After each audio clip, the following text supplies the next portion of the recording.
doesn't matter too much. You will be sitting there.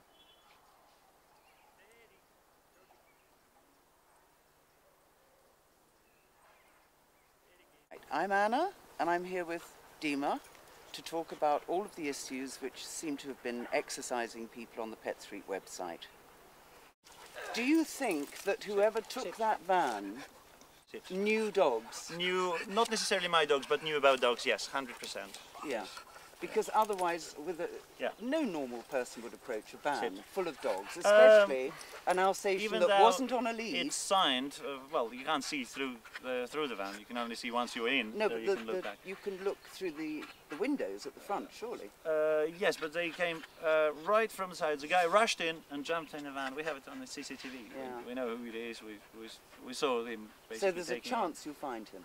The guy? No, we won't, because police is just not doing anything. No, they when we recovered the CCTV image, it took police 6 days to not just see it, but they would just say, "Oh, tomorrow we will go and get it tomorrow." So at the end, I put it on the DVD and I took it personally to police station just for them to see, and I still have not heard from them. So I don't think they've even bothered to view it. I understand that you were exercising another dog walker's dogs while she was away.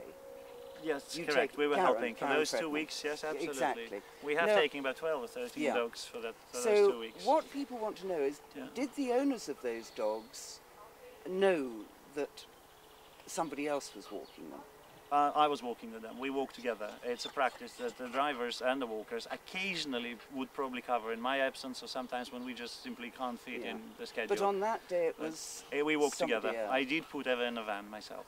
Right, but you weren't in the van with her when it happened? No, I don't drive her van. No, I have my own vehicle. And then you meet up We have 3 somewhere. vehicles, yes. We walk together, she brings the dogs and we go for a walk. It's so much easier to walk with 2 people.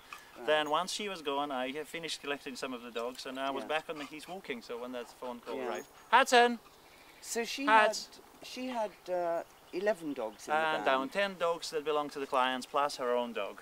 Yes. Right, the shepherd. Yes, the German Shepherd is her own dog that is always with her. Same as my dog is always with me. And you were out in your van collecting dogs? No, I was out already walking. On the heath. So how long had she been driving around collecting dogs? Reckon about 35 minutes, shouldn't have been more. Yeah. And is the van air conditioned? That van is not. It has a climate control. The air-conditioned one was just sold. We had one that has just been sold. To be honest, we found it just not as effective. Right. The driver was constantly ill, and to be honest, in a weather like this, which is only like 5 days a year, we keep the windows open and it just works so much better. Except, if all of the dogs are on leads in the van? Yes, that's a common practice. The walk is finished, the leads get attached, like I'm carrying the bunch of leads here. Haggis!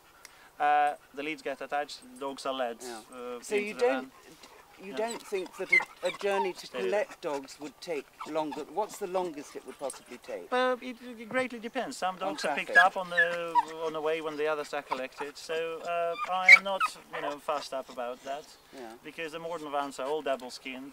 The weather in England is the weather in England. So for those ones who say, "Oh my God, it's so cruel," well, I just don't want to associate with those people. You quoted, "I am more than happy with how the driver acted."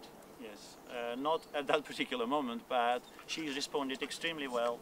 She and I both were out pretty much till times 11, 12, 1 o'clock in the morning looking for the dogs. She risked herself just going and watching. We found where the guy was sitting praying on the van. She spent the whole day in the cafe basically hiding and looking at the guy. But in these circumstances, an employee would at least receive a written warning, if not be sacked on the spot. It would be a sacking I would not offence. even consider telling her off for that. And we put up the posters with £2,000 on them to start with. They were ignored, and it was no sightings, which is very unusual. The whole theft didn't make any sense unless they were just keeping the dogs on. So the owners raised it to £4,000, later on to 7. Each dog? No, for the total, and then to 7. Some newspapers still printed it as 8, and I've even seen £10,000, but I believe, we would still have paid that. As I said, I happily agreed to match whatever the owners are paying. Well, I ended up paying loads more. So out of the £3,500 paid, I put in 2. Right, that's for the first dog. That's each dog? That's for the first dog. And she rings us on Sunday. She says, the other dog was just been dumped on my doorstep, the same woman. So we go there and she gives the dog, and the woman, just as the first time, says, I'm just dashing him home, I will return with the reward later. And I believe and I hope that she doesn't. Well, anyway, I can't So hang stop. on just a minute. So for the samoyed, For the samoyed, the no owner money was... was exchanged? No money Who was went paid. there, the owner? The owner with the other owner as well. We were sitting outside for 2 hours and 10 minutes waiting for the police. They told us, don't go in under no circumstances. Right. Well, anyway, the owner, I couldn't hold her outside anymore, seriously. So she went in? She went in and just comes out about 5 minutes later with the dog and disappears. And I phoned the police and said, the patrol car has been sent. So Just a minute, the owner took the dog and left. of the samoyed? Yes, and I was still sitting outside. But who else, so why didn't the police... Attend? The question remains unanswered.